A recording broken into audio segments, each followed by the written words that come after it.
Jadi masa ovulasi itu adalah masa di mana pelepasan sel telur yang matang dari ovarium menuju tuba Fallopi. Kapan terjadi, Bu?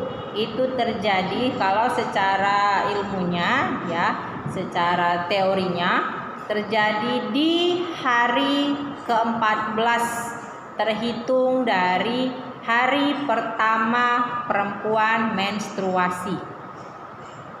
Itu bisa menjadi patokan kalau dengan catatan siklus menstruasi seorang wanita teratur, yaitu 21 sampai 28 hari.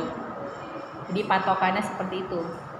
Jadi bisa dikatakan kalau kalian bingung di hari ke-14, seminggu setelah menstruasi itu dikatakan masa ovarium, dan terjadinya 1 kali 24 jam. Artinya kita tidak ada bisa tahu ya secara realnya, oh hari ini sel telurku lepas, tidak. Makanya dikatakan ini kan hanya berdasarkan teori ya. Lagi-lagi secara prakteknya itu kan kita hanya bisa menerka ya. Jadi 1 kali 24 jam ya tidak ada sperma yang ada di tuba Fallopi, maka si sel telur akan turun. Dia akan turun ke rahim, menempel di dinding uterus, itulah yang akan menjadi menstruasi.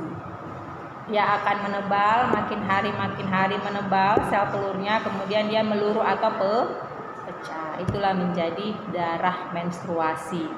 Kalau dia pada saat dilepaskan ada sperma yang berada di tuba Fallopi atau sperma yang masuk dan menuju tuba Fallopi, maka akan terjadi pembuahan. Jadi waktunya 1 kali 24 jam. Bayangkan kalian hanya 1 harian dia keluar. Makanya bagi seseorang yang mungkin lagi masa program kehamilan, itu harus benar-benar mengetahui, karena sulit. Yang sulit siapa? Perempuannya sulit mengetahui kapan pastinya masa ovulasi. Jadi peluang terbesarnya itu ya pada saat ovulasi untuk melakukan senggama. Kalau sperma 2 hari sekali diproduksi mungkin sudah bisa matang. Jadi 2 hari sekali berhubungan belum tentu jadi, bener kan? Kalau tidak ada sel telur, makanya buatnya harus berkali-kali, ya enggak? Artinya karena itu tadi ada yang mungkin, aku 1 kali bikin udah jadi. Memang mungkin pada saat masa subur. Jadi tanda atau gejala-gejala masa ovulasi itu ada sebenarnya. Tubuh itu ngasih sinyal. Jadi biasanya diketahui dari suhu badan tubuh atau suhu basal. Suhu basal itu biasanya suhu pada saat kita tidak mengerjakan kegiatan apapun. Biasanya suhu pada saat bangun tidur. Berapa nilainya, Bu? Itu kisaran 37. 37,5. Jadi cenderung hangat. Hangat kayak ayam. Suhu tubuh kita. Karena kalau normalnya kan 36,5 ya gitu. Tapi kalau kita belum melakukan aktivitas, apalagi kita udah terpapar panas, kadang-kadang naik mau kan sampai 38. Karena apa? Sudah ada kontaminasi panas dari luar. Kalau bangun tidur kan kita belum ngerjain sesuatu apa-apa, tapi kok kenapa hangat? Itu salah satu gejala masa ovulasi. Kemudian yang kedua dari apa? Lendir serviks. Lendir serviks atau lendir dari mulut rahim.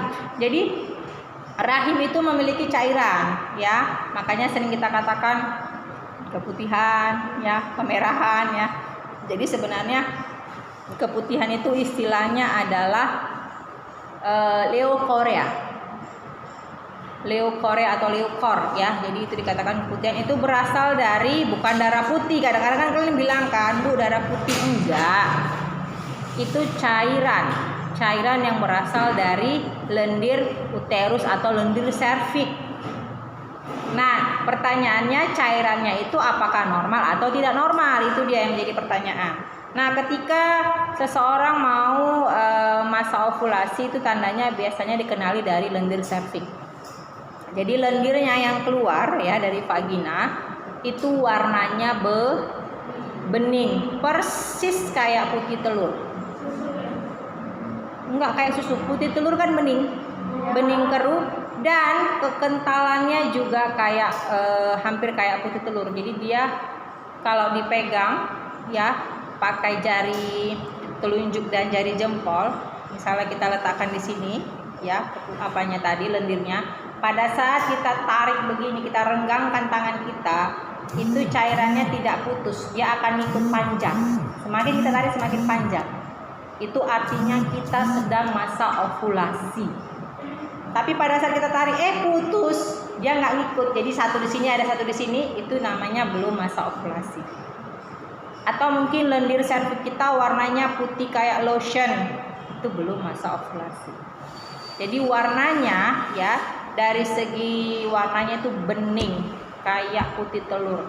Jadi pada saat mungkin kalian, ya, apalagi yang mau program hamil, ibu-ibunya nanti kalian kalau menunggu atau mengetahui masa ovulasi dari lendir serviks, kalau dia keluar, kok ini lendirnya, kalian pegang renggangkan tangan gak putus, itu artinya masa subur. Lakukan senggama untuk memungkinkan kesempatan pembuahan. Karena kita jangan sampai melewatkan yang 1x24 jam. Karena mereka cuma 1 hari keluar. Iya, kalau sperma mampu bertahan di dalam rahim 1 sampai 2 hari, bahkan ada yang sampai seminggu. Mereka masih bisa nunggu. Makanya nggak ada sejarahnya perempuan yang nunggu, kan ibu bilang. Karena sel telur gak mau nunggu. 1x24 jam gak ada cowok yang datang sama aku pergi, say goodbye. Gak ada istilah LDRan sama dia, sama si ovarium. Tapi kalau sperma, dia masuk, belum ada pujaan hatiku, tunggulah. Rupanya datang seonggok telur, tadi sel telur datang langsung, nggak kasih kesempatan itu dia. Nah, kemudian kita sudah bahas tentang bagaimana anatomi alat reproduksi. Kemudian kita akan masuk ke penyakit pada sistem reproduksi. Tapi sebenarnya di sini kayaknya hanya penyakit pada reproduksi perempuan, tapi nggak apa-apa, nanti saya tambahin karena mereka juga yang laki-laki mengalami ada penyakit atau gangguan pada organ mereka.